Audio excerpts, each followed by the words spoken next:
ఇక్కడ మొక్కలు నాటుతున్న బాలిక పేరు గీతిక వెంకటేశన్. వయస్సు 14 ఏళ్లు. వయస్సులో చిన్నదే, కానీ ఆశయం మాత్రం చాలా పెద్దది, గొప్పది కూడా. ఈ చిన్నారిని చూసి ప్రకృతే పులకరించి హాయిగా సంతృప్తి చెందే గొప్ప సంకల్పానికి పూనుకుంది. అదే పర్యావరణ పరిరక్షణ. 1,00,000 మొక్కలు నాటడమే ధ్యేయంగా ముందుకెళుతోంది.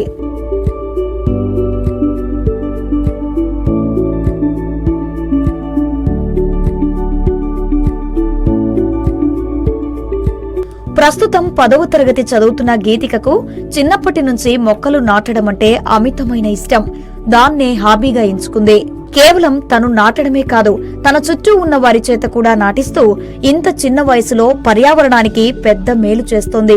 అంతేకాదు, స్కూల్స్ కు వెళుతూ అక్కడ విద్యార్థులకు అవగాహన కల్పిస్తోంది. ఇప్పటికే సుమారు 1,00,000 మొక్కల వరకు నాటి ఆ మొక్కల సంరక్షణ బాధ్యతలను కూడా చేపడుతోంది. మట్టిని కాపాడండి, వ్యవసాయాన్ని రక్షించండి, కాలుష్యం నుంచి భూమిని కాపాడండి, ఇదే నినాదంతో ముందుకెళుతోంది.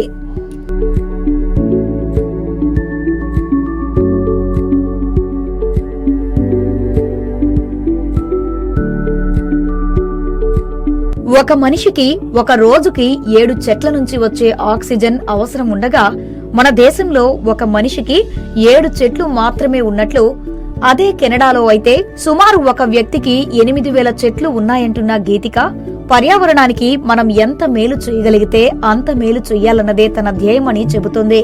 కాబట్టే తాను చేస్తున్న సేవలకు గాను ఎన్నో ప్రశంసలు, అవార్డులు దక్కించుకుంది. ఐక్యరాజ్యసమితి నిర్వహించిన పర్యావరణ జూమ్ మీటింగ్స్ లో కూడా పాల్గొని తనకు ప్రకృతిపై ఎంత ప్రేమ ఉందో చాటింది. నేను ఈ పర్యావరణం పైన, క్లైమేట్ యాక్షన్ పైన, గ్లోబల్ వార్మింగ్ పైన ఫైట్ చేస్తున్నాను. నాకు 9th ఏజ్ ఉన్నప్పుడు, అంటే 5th క్లాస్ చదువుతున్నప్పటి నుంచి ఫ్యాక్ట్స్ చూడడము, బుక్స్ రిఫర్ చేయడం వల్ల ఈ గ్లోబల్ వార్మింగ్ గురించి, క్లైమేట్ చేంజ్ క్రైసిస్ గురించి నాకు తెలిసింది. ఆ తర్వాత నుంచి చెట్లు నాటే ప్రోగ్రామ్ తో మేము యాదుమది ఆర్యు అనే ఎన్జిఓని స్టార్ట్ చేశాము. అప్పటి నుంచి 1 lakh ప్లాంటేషన్ కన్నా ఎక్కువ ప్లాంటేషన్స్ చేస్తూ ఈ పర్యావరణాన్ని రక్షిస్తున్నాము.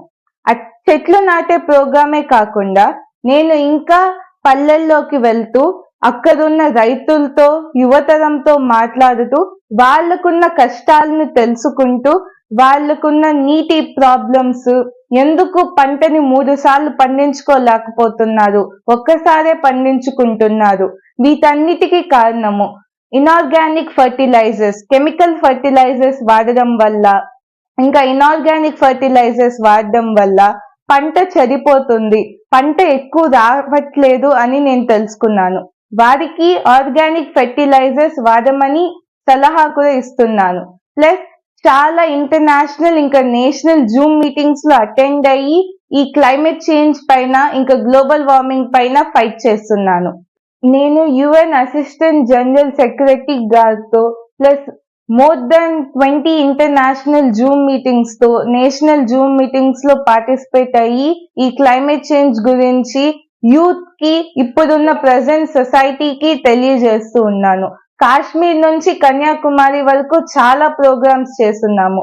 నేను పెద్ద పెద్ద సిటీస్ నుంచి లైక్ బెంగళూరు, హైదరాబాద్, ఢిల్లీ, చెన్నై, విజయవాడ, ఇక్కడ నుంచి అంతా అవార్డ్స్ తీసుకుంటున్నాను. అవార్డ్స్ తీసుకోవడం గొప్ప కాదు సార్, చెట్లుని నాటుకుంటూ వారిని పరిరక్షించుకుంటూ ఈ నేచర్ ని కాపాడుకోవడం ప్రతి ఒక్కరి రెస్పాన్సిబిలిటీ. పర్యావరణానికి తాను చేయగలిగిన మేలేంటో గీతిక చేసేస్తోంది. తనతో పాటు అందరినీ నడవమంటోంది. ఇదొక్కటే కాదు, నీటిని సంరక్షించుకోవడం ఎలా అనే దానిపై కూడా గీతిక అందరికీ వివరిస్తోంది.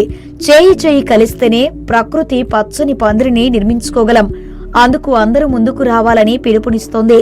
చిన్న వయసులో తను తీసుకున్న ఈ గొప్ప సంకల్పం అందరికీ ఆదర్శంగా నిలుస్తోంది.